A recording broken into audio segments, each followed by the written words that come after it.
Hi అండి అందరికీ. నేను మీ హారిక జైపాల్. ఈరోజు ఇంకో కొత్త ఇంట్రెస్టింగ్ న్యూస్తో మేము ముందుకు వచ్చాను. ఆల్రెడీ నాకు తెలిసిన ప్రతి ఇన్ఫర్మేషన్ నేను మీకు షేర్ చేస్తున్నాను అనమాట. సో నేను చెప్పే ఇన్ఫర్మేషన్ అందరికీ కాకపోయినా కొందరికైతే యూస్ఫుల్ అవుతుంది. సో అది దట్టు నా సబ్స్క్రైబర్స్కి అయితే మ్యాటర్ ఏంటో చెప్పే ముందు తెలుసు కదా, కొత్తగా మన ఛానల్ని ఎవరైనా చూస్తున్నట్టయితే సబ్స్క్రైబ్ చేసుకోండి. వీడియో నచ్చితే చివరి వరకు చూసాక ఒక లైక్ చేయండి. సో లేట్ చేయకుండా మనం మ్యాటర్లోకి వెళ్ళిపోదాం. అయితే డబల్ బెడ్రూమ్ ఇళ్ళు అనేవి రద్దు చేస్తున్నారు. ఎందుకు, ఎవరికి రద్దు చేస్తున్నారు అనేది నేను తర్వాత చెప్తాను, కొంచెం ఆగిన తర్వాత. అంతకన్నా ముందు నేను ఆల్రెడీ డెమో ఆథరైజ్ స్టేటస్ అంటే ఏంటి, అకౌంట్ స్టేటస్ అంటే ఏంటని క్లియర్గా చెప్పాను. మేబీ చూసి క్వశ్చన్స్ అడుగుతున్నారా తెలీదు, చూడకుండానే ఆ థంబ్నెయిల్ చూసి మెసేజ్ చేస్తున్నారా నాకు అర్థం కావట్లేదు. నేను అంత క్లియర్గా ఎక్స్ప్లెయిన్ చేశాను కదా. డెమో ఆథరైజ్ స్టేటస్ అంటే ఆధార్ కార్డు మ్యాచ్ అయిందా లేదా, మీ అప్లికేషన్లో ఫిల్ చేసిన డీటెయిల్స్ తోటి, మీరు పెట్టిన ఐడెంటిటీ ప్రూఫ్ తోటి మీరు ఫిల్ చేసిన డీటెయిల్స్ మ్యాచ్ అయినాయా లేదా, మీరు సబ్మిట్ చేసిన ఆధార్ కార్డు అది మీదేనా కాదా, ఏజ్ అట్లా మొత్తం క్యాలిక్యులేట్ చేసుకొని అది చెక్ చేస్తారు అని చెప్పాను. దాంట్లో సక్సెస్, ఫెయిల్, పెండింగ్ అని వస్తుందని చెప్పాను. అకౌంట్ స్టేటస్ అంటే అది వ్యాలిడ్ అకౌంటా కాదా, అది చెల్లుబాటు అవుతుందా లేదా అని దాని గురించి చెప్పాను. అంతా క్లియర్గా చెప్పాను. బట్ అయినా మళ్ళీ మళ్ళీ అదే రిపీట్ అవుతుంది.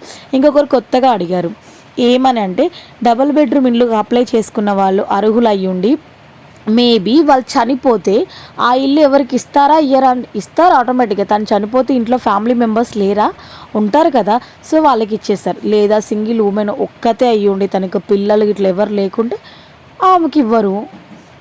ఇప్పుడు తల్లి లేకపోతే కొడుకు, కూతురు, పిల్లలు, కోడలు అందరు ఉంటారు కదా, సో వాళ్ళకి ఇచ్చేస్తారనమాట. కాకపోతే డీటెయిల్గా ఎక్స్ప్లెయిన్ చేసిన తర్వాత వాళ్ళు ఒక డెసిషన్ తీసుకుంటారు. అంతేకాని వాళ్ళు చనిపోయినంత మాత్రాన తను లేదు, చనిపోయింది తనకి ఇవ్వను అన్నారు కదా. సో మీకైతే అర్థమైంది అనుకుంటున్నాను. సరే, ఈరోజు మ్యాటర్ ఏంటంటే మనం లేట్ చేయకుండా ఇంకా స్టార్ట్ చేద్దాం. డబుల్ బెడ్రూమ్ ఇండ్లు రద్దు. ఎవరికి రద్దు? వెనక్కి తీసుకోబోతున్న రాష్ట్ర ప్రభుత్వం. ఇండ్లలో నివసించని లబ్ధిదారులు తీసుకొని వేరే వాళ్ళకి ఇచ్చే యోచనలో సర్కార్.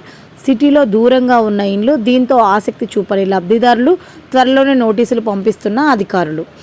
సో పేద ప్రజల కోసం గతంలో ఉన్న బీఆర్ఎస్ ప్రభుత్వం లబ్ధిదారులకు డబుల్ బెడ్రూమ్ ఇండ్లను ఇచ్చింది. వీరిలో కొందరు నివసిస్తుండగా మరికొందరు అసలు ఇండ్లలోకి వెళ్ళలేదు. దీంతో ప్రస్తుతం అధికారంలో ఉన్న రేవంత్ రెడ్డి సర్కార్ ఆ ఇండ్లను వెనక్కి తీసుకోవాలని భావిస్తుంది. ఎందుకంటే ఆ ఇండ్లలో ఎవరు ఉండటం లేదు. అర్థమైంది కదా. సో కొంతమంది ఏంటంటే చివర్లో అంటే మొత్తం ఎక్కడ శ్మశానాల దగ్గర కానీ, ఊరు చివర్లో కానీ, సిటీ అవుట్స్కట్స్లో కానీ అలా చాలా దూరంగా కట్టడం వల్ల ఎక్కువ ఇప్పుడు అర్హులు అంటే కూలి పని చేసుకునే వాళ్ళే మ్యాక్సిమం ఉంటారు. వాళ్ళు చేసుకునే పని ఒక దగ్గర ఉంటుంది, ఇచ్చే ఇండ్లు ఒక దగ్గర ఉంటాయి. సో అలాంటి వాళ్ళు కూడా కొంతమంది ఇచ్చినా వెళ్ళలేదంట. అలా 37% కేటాయించిన ఇళ్లలో ఉండట్లేదంట. సో వాళ్ళందరి ఇండ్లు అయితే వెనక్కి తీసుకుంటారు. కొంతమంది ఊరికి చివరి ఉందని, ఇంకా కొంతమందికి సొంత ఇండ్లు ఉన్నాయని, ఇక్కడ ఉంది కదా ఆల్రెడీ అంత దూరం పోయి ఏముంటామని, కొంతమంది వర్క్ ఇబ్బంది అయ్యని, అలా కొంతమంది ఏంటి ఎమ్మెల్యేలు, మంత్రులు వీళ్ళ అనుచరులకు డబుల్ బెడ్రూమ్ ఇల్లు ఎక్స్ట్రా పెట్టుకొని వాళ్ళు ఎవరికైనా అమౌంట్ ఇచ్చి అవి ఇంకొకరికి అలాట్ చేయొచ్చు అని ఇంకొంతమంది తీసుకొని అలా పెట్టుకున్న ఇండ్లన్నీ ఖాళీగా ఉన్నాయన్నమాట. సో వాటిని కూడా ప్రభుత్వం అయితే వెనక్కి తీసుకుంటుంది. ఖాళీగా ఉన్న ఏవేవో అయితే ఐడెంటిఫై చేసి వాళ్ళకి నోటీసులు జారీ చేసి అది ప్రాపర్ రెస్పాండ్ వచ్చిందా, సరే వానికి రీజనబుల్గా ఉంటే ఓకే వదిలేస్తారు. లేదు వాళ్ళకి అది ప్రాపర్ రీజన్ లేదు, అలాగే ఖాళీగా ఉంటుందంటే వెనక్కి తీసుకుంటారు. ఈవెన్ అద్దెకి ఇచ్చినా సరే, అద్దెకి ఇచ్చినా లీజుకి ఇచ్చినా ఎలా ఇచ్చినా సరే అయితే వెనకే తీసేసుకుంటారనమాట.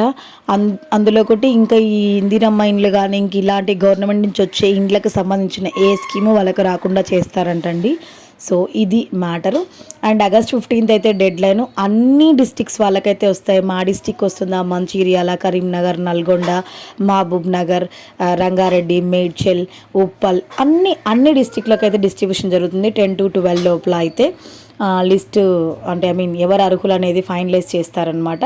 సో 15th రోజు అయితే మీకు అలాట్మెంట్ కాపీస్ అయితే డిస్ట్రిబ్యూషన్ చేస్తారు. లిస్ట్ ఫైనలైజ్ చేసి ఇవ్వాలి కాబట్టి వాళ్ళు ఫాస్ట్గా ఎన్ని పెండింగ్ ఉన్నాయి, ఎన్ని వర్క్లో ఉన్నాయి, ఎంతమందికి ఇచ్చాము అని చెప్పి లిస్ట్ అవుట్ చేస్తున్న ఇదితోనే ఇంకా 37% ఖాళీగా ఉన్నాయి కదా, అవి కూడా హ్యాండ్ ఓవర్ చేసుకొని లబ్ధిదారులకే ఇచ్చేస్తారంటండి.